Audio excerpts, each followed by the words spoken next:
Olá, eu sou o Victor Fontana, esse aqui é o meu canal, ele pode ser um pouco seu também. Para isso, deixe o seu like, o seu comentário nesse vídeo, também se inscreva no canal, ative as notificações, assim você fica sabendo de tudo que acontece por aqui. Também vá lá no meu Twitter, no meu Instagram, onde o diálogo acontece. E hoje é dia de falar de um assunto que provocou desavença, cisânia, rixa, onde? Sempre, né? Nas redes sociais, o bichinho para atrapalhar a vida do cristão. Vamos falar hoje de masculinidade bíblica. E onde tem desavença, rixa, desarmonia, é sempre bom a gente jogar uma gota de racionalidade. E a minha tarefa hoje é tentar fazer isso aqui.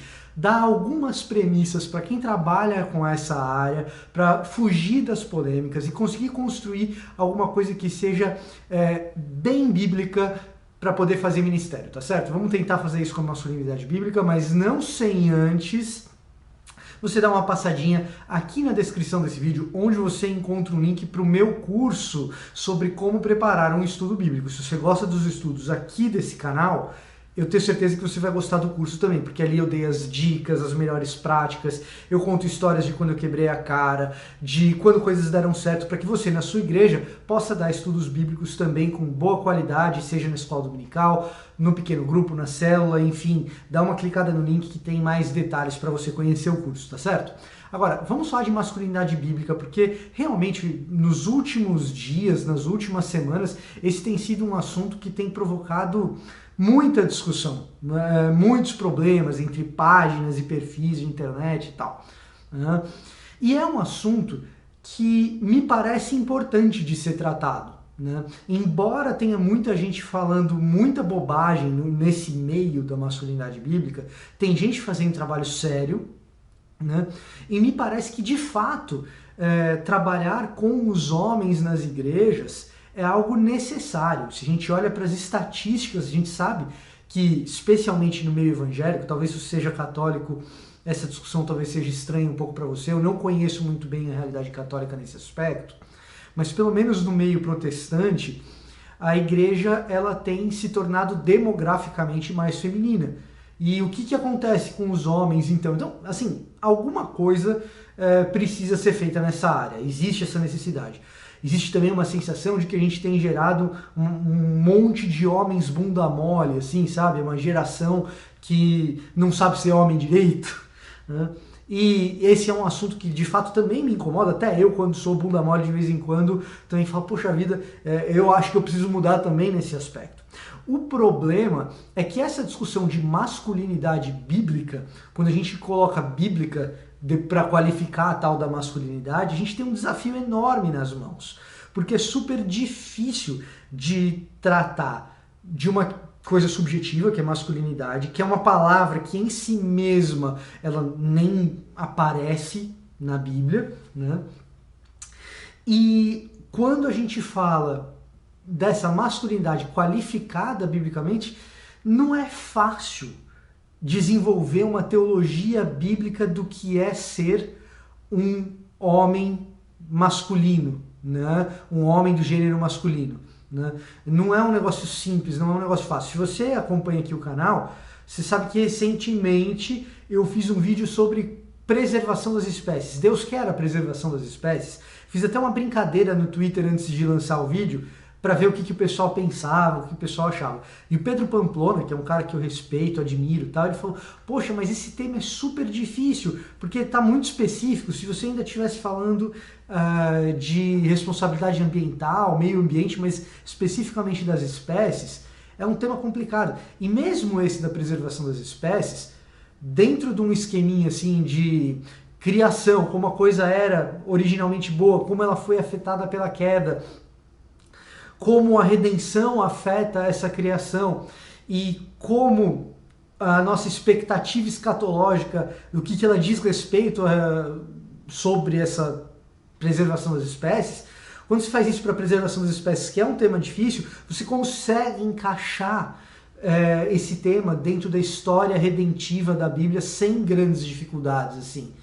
É um tema periférico, mas que está lá. Quando a gente fala do que o homem deveria ser como ser humano do sexo masculino, esses elementos não são tão claros. Existem outras estratégias e métodos para se fazer teologia bíblica, para encontrar temas ao longo da história da redenção, além desse que eu citei, desse esqueminha de queda, de criação, queda, redenção e restauração, né? Existe isso sim, outras maneiras, outras estratégias, mas o simples fato de masculinidade, a gente não ter textos assim tão explícitos que digam para mim, antes da queda, o que significava ser um ser humano do sexo masculino. A gente não tem textos muito específicos, muito claros. Isso dificulta o trabalho. E o que a gente observa é que uma boa parte dos ministérios, da literatura, embora muitas vezes bem intencionados e dando conselhos de sabedoria, né, eles se preocupam pouco em tentar entender como essa teologia se desenvolve ao longo da Bíblia. E se preocupam menos, ou quase não existe preocupação em entender qual era a dinâmica familiar do mundo antigo, especialmente da Antiguidade Oriental, no qual a Bíblia foi, na sua maior parte, escrita, né? No caso do Antigo Testamento, na Antiguidade Clássica, no caso do Novo Testamento. E fazer as devidas adaptações para o nosso tempo atual. Então a minha intenção aqui é deixar algumas premissas para que se possa desenvolver um tipo de teologia mais fundamentada nessas complexidades que o texto bíblico apresenta, para que quem faz ministério com essa questão da masculinidade possa ter uma base mais sólida. O que eu vou fazer aqui não é desenvolver uma teologia bíblica da masculinidade, mas é pelo menos deixar algumas premissas sem as quais é impossível você abarcar a complexidade bíblica, o tamanho da complexidade bíblica sobre esse tema, tá certo?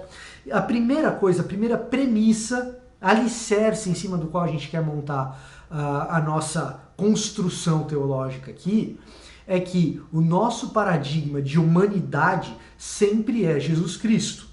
Sempre será Jesus. Né?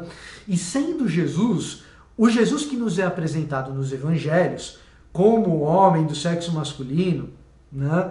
Ele é celibatário até onde nós sabemos, morre muito cedo e morre pela obediência a Deus e vai até a morte de cruz pela obediência ao Pai.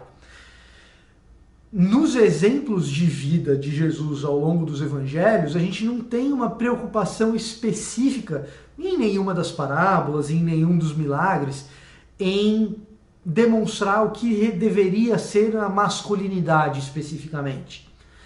Então a gente fica com o paradigma de Jesus, que é um paradigma geral para todo cristão, inclusive para os homens, mas sem necessariamente uma especificidade em relação ao gênero masculino. É difícil traçar. Tudo que for traçado nesse sentido vai depender muito de uma boa dose de especulação. Né? Agora, lembrar que o paradigma tem que ser Jesus, pelo menos nos livra de um dos males que povoa a nossa mentalidade quando a gente tenta remontar uma masculinidade que seja bíblica. Por quê? Qual é a crise? Parece que no nosso tempo de grandes transformações, uma ideia do que era ser o homem ideal em gerações passadas sofreu uma corrosão e isso causa um mal-estar. A gente ter essa corrosão social, que a gente sabia exatamente na década de 50, na década de 60 o que era ser homem, e agora a gente tem essa confusão, é um problema pra gente, a gente fica num mal-estar. Entretanto, a tentação qual é? Em vez de buscar um paradigma bíblico, a gente busca o paradigma da década de 50, da década de 60, da década de 40. Quando a gente lembra que o paradigma de qualquer ética cristã é Jesus Cristo, o nosso Senhor Jesus Cristo vivo, a gente lembra que o nosso paradigma não pode ser um resgate cultural da década de 40, porque esse é outro paradigma. A gente tem que voltar sempre para Jesus Cristo. Então, masculinidade bíblica não tem nada a ver com o Rambo, nem com o Don Corleone, nem com o Dom Juan de Marco, nem com o Chandler de Friends e nem com nenhum desses paradigmas culturais que nós temos, certo? O nosso paradigma é Jesus, o que nos leva à nossa segunda premissa, que às vezes ao buscar um paradigma bíblico para desenvolver o que seria essa masculinidade, a gente também deixa Jesus de lado por causa dessa falta de especificidade no ministério dele a respeito deste tema específico, porque as preocupações ali são outras, né? Você tem o segredo messiânico em Marcos, a alta cristologia de João, e você tem a questão da autoridade em Lucas. Então cada um dos evangelhos traz algum elemento a respeito de Jesus, mas essa questão da masculinidade não está lá tão presente, né? A nossa tentação é buscar em paradigmas do Antigo Testamento homens nos quais nós possamos nos inspirar. E o problema de fazer isso, grave, e essa é a segunda premissa, é que os homens do Antigo Testamento são péssimos exemplos do que é ser homem, nas suas relações com as mulheres, nas suas relações com os seus filhos. Nas melhores hipóteses, assim, nós temos exemplos que são ambíguos. Você pega Davi, por exemplo, que é um cara assim que o seu reinado serve como antecipação messiânica, a expectativa messiânica pós-Davi sempre está ligado com o retorno do reinado davídico. Davi era um devasso. Né? Então, os exemplos do Antigo Testamento não servem de bons paradigmas. Né? Essa é a segunda premissa. Né? Os exemplos de homens do Antigo Testamento não servem de bons paradigmas. A nossa terceira premissa é que se os exemplos masculinos de homens não servem de bons paradigmas, bons exemplos, onde a gente vai buscar a orientação, então? No caso do Antigo Testamento, a gente vai buscar orientação na Torá, na instrução, na lei, nos 5 primeiros livros da Bíblia, Pentateuco, a lei de Moisés. E aí nós temos um outro desafio, porque a lei de Moisés ela é entregue a Israel, a toda Israel, que compreende homens e mulheres. É claro que existem coisas específicas para homens, em especial a maneira como a tribo de Levi deve se comportar liturgicamente e tal, mas não diz nada a respeito do que deveria ser o gênero masculino, uma masculinidade.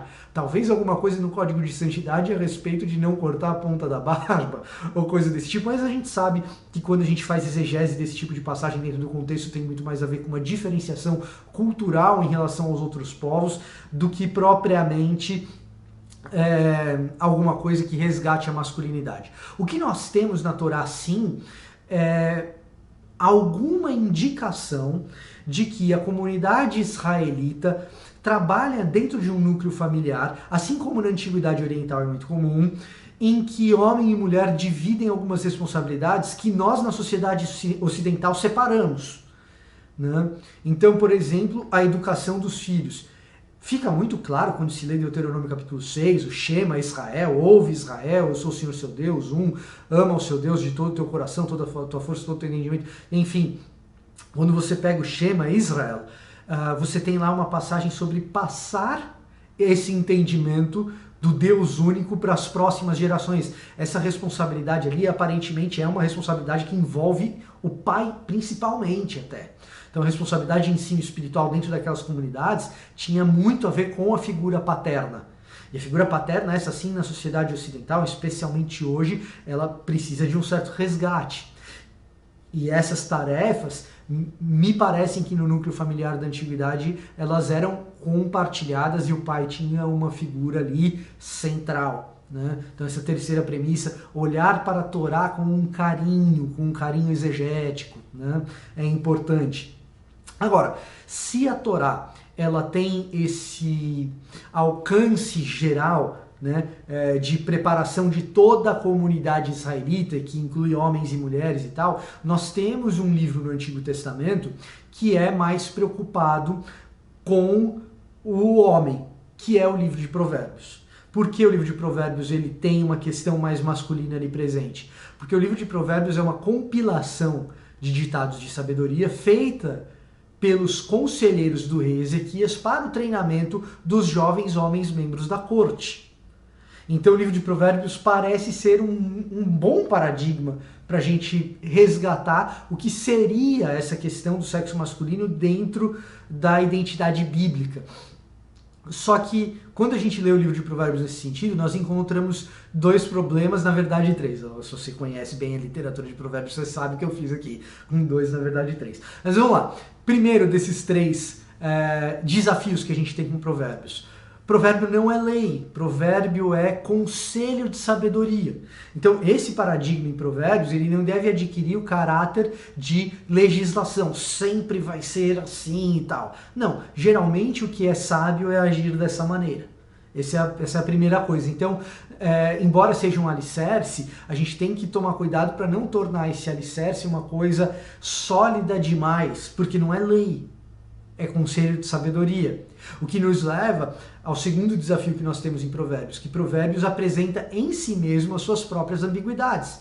Em determinados temas, o livro de Provérbios parece até mesmo indicar duas coisas distintas para resolver situações similares. E, na verdade, isso pode ser um desafio, mas é também uma solução. Porque quando o livro de Provérbios parece apresentar dois conselhos que se chocam entre si, ele está lembrando a gente que o mundo adulto, ele não é um mundo simples.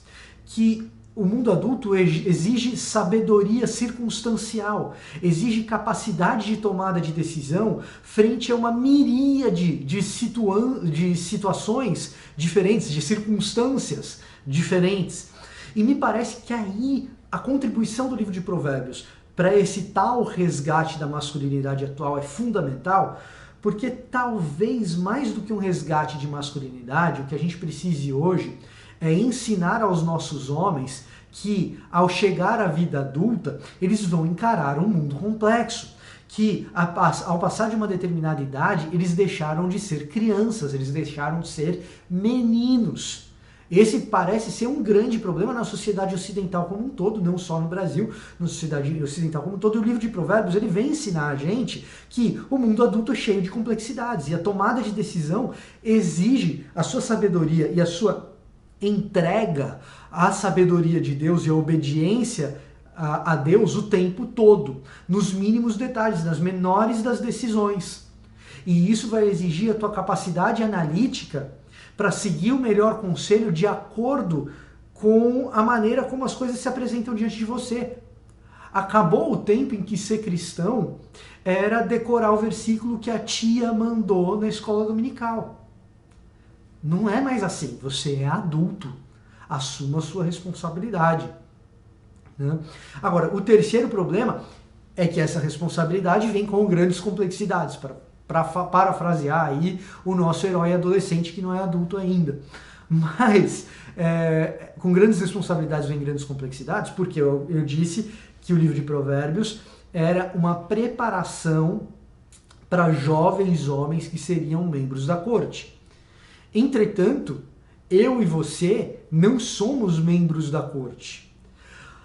A boa notícia é que o cara que pegou o livro de Provérbios pronto, o cara, na verdade a comunidade, que pegou o livro de Provérbios pronto e começou a adotá-lo como parte de todo o cânon da Bíblia hebraica, entendeu que aquilo servia de sabedoria para todos e não só para os jovens membros da corte. Agora, as devidas adaptações para o nosso contexto atual, cultural ocidental, precisam ser feitas, assim como a comunidade israelita, quando adota o livro de Provérbios como canônico, lá na antiguidade, precisava fazer as devidas adaptações, porque uma coisa é a juventude vivendo na corte real, com as seguranças que a corte real proporciona e que o trabalho governamental dava na época, e outra coisa é a realidade familiar do campesino normal na Idade do Ferro II. As pistas arqueológicas que nós temos é que a vida ela era tão hostil, o conforto ele era tão frágil nesse período da Antiguidade Oriental que as comunidades familiares precisavam se comportar de maneira a existir uma coesão, uma sinergia de ambiente de trabalho, de criação de filhos, etc., diferente da vida da corte. Então, adaptações em relação aos conselhos sociais culturais que a gente encontra lá em Provérbios precisaram ser feitas na época e precisam ser feitas para nós hoje. Mas os conselhos de Provérbios parecem ser um bom caminho para a gente trilhar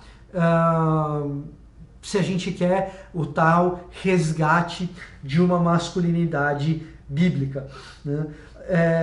Dito isso, nós temos o Antigo Testamento mais ou menos coberto. É claro que existem mais coisas, mas pelo menos algumas premissas de Antigo Testamento. Agora, falando de Novo Testamento, a gente tem que falar do apóstolo Paulo, Porque falamos de Jesus como paradigma, e se Paulo não é o paradigma, ele deixa algumas impressões, ele deixa algumas orientações que são importantes para mim e para você. E que quebram muito da ideia de masculinidade na cultura ocidental, mesmo aquela da década de 40, mesmo a de hoje.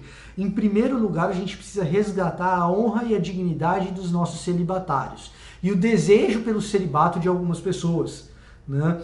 Por quê? Porque Paulo diz que é desejável que o homem permaneça celibatário, 1 Coríntios capítulo 7. E a gente fala muito em dom do celibato, mas a gente precisa fazer exegese séria do capítulo 7 de 1 Coríntios, porque a gente não encontra a palavra dom ali. Será que a gente está falando mesmo de um dom? Ou de uma tentativa real que nós deveríamos fazer? Né? Paulo deixa claro que isso é um conselho, não uma regra, né? Mas a gente precisa fazer exegese séria de 1 Coríntios 7. Né? Por outro lado, se casamos, a orientação que Paulo dá ali em Efésios, por exemplo, é que amemos as nossas esposas como Cristo amou a igreja. Então, se por um lado eu não sou forte o suficiente para ser um celibatário, eu falo, não, eu preciso casar, no meu caso, eu casei, né? Eu sou um fraco e eu quero ser um forte dentro do meu casamento, a realidade é que eu serei um fraco mesmo, porque o padrão de exigência, o grau de exigência é que eu ame a minha esposa como Cristo amou a igreja. E eu não dou conta. E quem diz dar conta está mentindo. Isso é um padrão alto, ideal, que o homem tem que sacrificialmente se doar pela mulher, como Cristo se doou pela igreja. E aí o paradigma de Cristo é muito interessante, porque ele é um cara que morreu jovem, teve 3 anos de trabalho muito intenso e morreu por aquilo que ele cria. Quantos de nós estão dispostos a colocar a vida em risco pela esposa? A maioria, não sei se é a maioria, mas muitos dos nossos homens colocam as vidas das nossas esposas em risco. Fazem o contrário, né? E a última premissa que eu gostaria de dar é o seguinte: sensibilidade é diferente de sentimentalismo. Presta atenção, grava isso. Sensibilidade é diferente de sentimentalismo. Se você disser para mim que a liturgia da igreja, que a eclesiologia evangélica atual tornou o nosso meio de adoração pública sentimentaloide demais, e isso traz um determinado incômodo de querer sentar no colo de Jesus, como criança me gira no ar, essas coisas sentimentaloides demais, Laurinha do Carrossel, isso é tão romântico, e isso te incomoda? Incomoda a mim também. Mas não por uma questão de masculinidade versus feminilidade, mas por causa de um abandono do léxico mais bíblico de adoração. A gente inventou um negócio novo. Esse sentimentaloidismo que a gente tem nas liturgias atuais, ele é um problema porque ele não é bíblico. Ele é um problema porque ele se distancia do que é adoração bíblica. Não é um problema porque ele mina a masculinidade, embora ele possa deixar homens especialmente desconfortáveis nesse tipo de ambiente. Então a gente precisa repensar isso. Agora, quando a gente repensa essas coisas, a gente não pode condenar o sentimentalismo, certo? Jogando fora a sensibilidade. O homem e a mulher têm que ser sensíveis, porque o trabalho de eliminar a nossa sensibilidade é o trabalho do ídolo. A idolatria nos leva a perder a sensibilidade. Então, quando a gente pega e elabora um tipo de discurso muito radical, em que a sensibilidade precisa ser abandonada, a gente está artificialmente fazendo o trabalho que o ídolo faz. A gente quer produzir o que a idolatria produz. Diz o salmista: olhem os ídolos deles, de ouro ou de prata, lindos, têm olhos, nariz, boca perfeitos, mas os olhos não veem, o nariz não sente cheiro, a boca não tem paladar. Tornam-se iguais a eles aqueles que os adoram. Então, a gente se torna ser humano com olho, nariz e boca, mas que não sente, que é insensível, né? E quando você perde a sensibilidade, você não tem sensibilidade mais para entender a Bíblia, porque o texto exige sensibilidade, para interpretar o mundo que nos circunda, que é cheio de complexidades, e é a nossa sensibilidade que é capaz de fazer análise desse mundo que nos circunda, são as nossas percepções sensoriais que nos trazem o que está à nossa volta, que nos faz sermos capazes de entender aquilo que está à nossa volta, né? E, em última análise, é a nossa sensibilidade que é capaz de nos mover em direção a imitarmos a Jesus Cristo no ambiente no qual nós estamos, né? Então, essa história de querer jogar fora a sensibilidade é um problema. O problema não é a sensibilidade. Nós temos um desafio que é o sentimentalismo barato, da profundidade de um pires. Esse sim é um problema, mas não a sensibilidade. Se você joga fora a sensibilidade, você está fazendo mal ainda pior, porque você está fazendo o trabalho do ídolo, tá certo? Então, essas premissas eu acho que podem nos ajudar a construir um ministério que leve em consideração a questão masculina, essa demografia desequilibrada que nós temos na igreja, com um pouco mais de profundidade bíblica, com racionalidade, evitando todas essas brigas que nós temos visto, tá certo? Eu espero contribuir para o seu ministério, porque tem muita gente séria trabalhando nessas coisas, que são coisas que precisam ser trabalhadas, e que às vezes acabam tendo o ministério minado por causa dos caras que ficam falando bobagens e que se distanciam da complexidade que o assunto pede, né? Então, era essa a minha contribuição. Se você discorda, deixa um comentário. Se você gostou, deixa o seu like e compartilhe com alguém, que essa é a melhor maneira com a qual você pode me ajudar. Você vai lá no WhatsApp, vai lá no Twitter, pega o link desse vídeo aqui, compartilha com os seus amigos, tá certo? Não se esqueça de passar na descrição, onde tem o link para o meu curso, tá certo? Eu vou ficando por aqui e até a próxima!